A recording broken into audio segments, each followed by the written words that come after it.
All right, the countdown is on to Super Bowl 59 in New Orleans, but Danny's getting to me already. But before the Chiefs, those guys take on the Birds, the Philadelphia Eagles, for the second time in 3 years. Security is at the top of mind for a community that was, of course, rocked by tragedy just last month.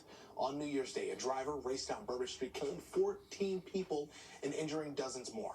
The victims and first responders of that terror attack are set to be honored at the big game, but adding another layer of security and safety precautions, President Trump is set to become the first sitting president to attend the Super Bowl.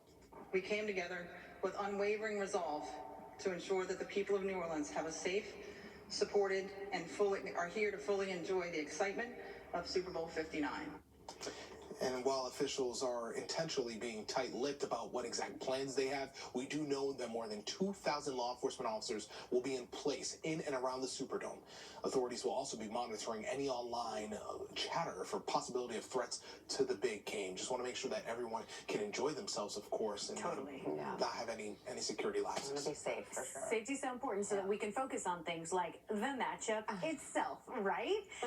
And it's interesting to see who most of America is rooting for, because actually it kind of seems like they're just tired of this matchup. I agree. Just 48% of the country, according to an Economist poll, says that they're going to watch the Super Bowl in the first place.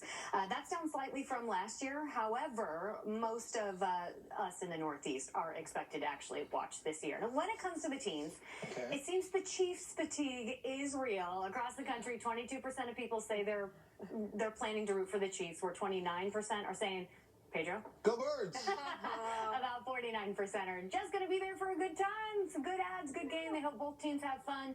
And because I am a scientist above all else, we polled our team here, and we want to, it seems like we do follow the same trend as the rest of America, right? Yeah, I got to be honest with you, I don't think I've been hiding it at all. I think you're making yourself very clear. I've been wearing green every single day, so we know I'm Philly all the way. Fly, Eagles, fly. Another Super Bowl. There you go. My pick, Eagles, by 2 scores. Birds are going to win. Jalen Hurts, and it's going to have a great game. Saquon Barkley, MVP. Yeah, I'd like to consider myself the closest thing to a neutral party here, but I guess doesn't seem like it. I know. You're never going to let me forget the fact that I'm wearing green today, but this actually was a coincidence. I know you don't believe me, Danny, but it actually was. Go Birds! But that being said, I do think I would prefer, I like Philly. I just like Philly. It's a great town. They're the better team.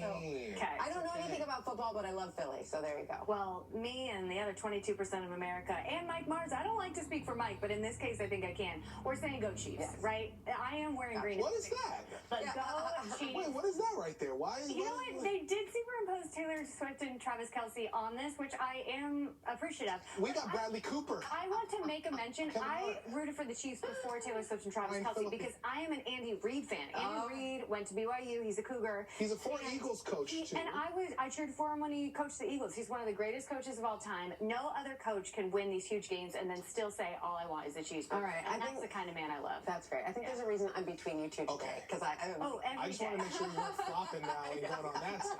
No, I'm okay. I think it's better if I remain neutral in this showdown, just for the sake of. If there's an argument, Pedro and I will be on each side of it. Like I don't think we've ever agreed. No, I don't think we have. But in this case, I'm right. I do know one thing we can all agree on, though. This Sunday, everybody's looking forward to what is sure to be an epic halftime show from headliners Kendrick Lamar and special guest SZA. Yes, Lamar is already... Maplewood, New Jersey, by the way. Okay, there you go. Lamar, as you know, is already one of the biggest names in music. Of course, he just won 5 Grammys, including Song of the Year and Record of the Year for his hit Not Like Us. But he says a performance like the Super Bowl has been a long time coming. I wasn't thinking about no Super Bowl for sure. We was thinking about the best verse and